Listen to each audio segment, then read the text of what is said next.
One thing to understand about production, I would say, and I think to some extent you as well, is that like there is no good and wrong per se, right? There are situations that needs to be solved. I try to get a clear overview of what is happening on the project every morning, and based on that, I can orient what I'm going to as a team to be focusing on during the day. We're a small production team, there's only 2 of us, so I do quite a lot of different things, but the bulk of my work is just keeping an eye on the team, making sure that they've got what they need, making sure that they're tracking their work, and just ensuring that no one's being worked too hard or feels like they're under the cosh too much or too stressed. Aside from that, it's just a lot of spreadsheets. We track everything from cutscenes to beta requirements, anything you could possibly imagine that could be tracked, I've got a spreadsheet for it.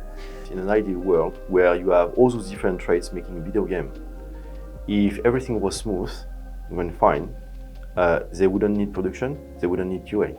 People would say, oh yeah, everything is wrong, everything is on fire. For us, that's normal. When your job is problem solving, there's no end to the problems. We are constantly shouldering problems and finding solutions. It does get stressful sometimes. I'm not going to sit here and pretend that I'm not stressed ever, because that would be a lie. But I thrive under it. We all thrive under it as a unit, and we have each other to lean on. There is nothing to panic about. Our job is panic control, basically.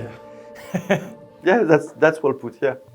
In terms of collaboration, QA and production are besties. Production inform us what's going on, what we need to investigate, and then we help production with getting them a better idea of what's going on. QA is usually quite disconnected from the rest of the team, but how we do it here is very, very different. We talk to the devs all the time. Because of how small it is and how small the team is, there's a lot of like very direct feedback between things, and you can really like watch things change. Our first priority is just whatever the devs need testing, we just test that. And then we go through the entire game from start to finish and just try and find every single bug. But we can't find every bug, especially in a day. Like to find everything would take weeks. So a lot of it is being very tactical and methodical as to where you look. And a lot of what I do is sort of working out where that should be on a given day. But a lot of it is also, okay, where are we at? And how can I give that information to the relevant people in the most efficient manner?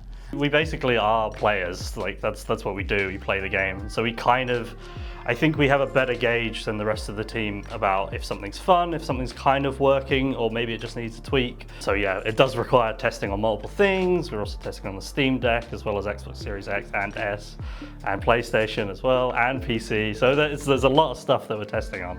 The best day is when the build is so on fire that nothing loads whatsoever. And so we immediately, on the second we get in, we're like, hello, the build is broken, to the entire team. And then we sit back and wait until a new build comes in and we can actually play. We're working while we're waiting though. Oh, well, yeah, of course, you know. Don't look at us like that, Bruno. Has anyone ever been fired during an interview before? It's very, very easy to start a project, to say, well, the game is starting here. But I think like what is incredibly difficult is to finish a game and to be able to say, okay, the game finishes like that. Alpha is you can play the game start to finish and some stuff look final. Beta, you can keep on playing the game start to finish, but everything must look pretty final. After beta comes the phase that we are calling release candidate. There are builds that we are going to submit to publishers. I think for me, the moment it really clicked was at the end of alpha. We had all the elements here that were able to describe where we are aiming at, what was the finality of all the work that had been done so far. It gave a meaning to all the work that I've been putting in. That was a beautiful moment, really. I've played it since the early days, so there was almost no art. But seeing the main menu and everything come together, like I'd just seen a black screen for like a year at that point.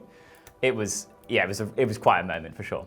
I get to play the game once every week or maybe every couple of weeks, so the moment that it really clicked for me was when all of a sudden all the character art was in for the unknown, and that just, they went from being sort of placeholder items to suddenly being fully realised and fully horrific, and it was terrifying, and it completely rattled me to my core. And that was just a sudden moment of, oh my god, this is what we're making, this is where we're going. Be afraid, run, hide, and enjoy.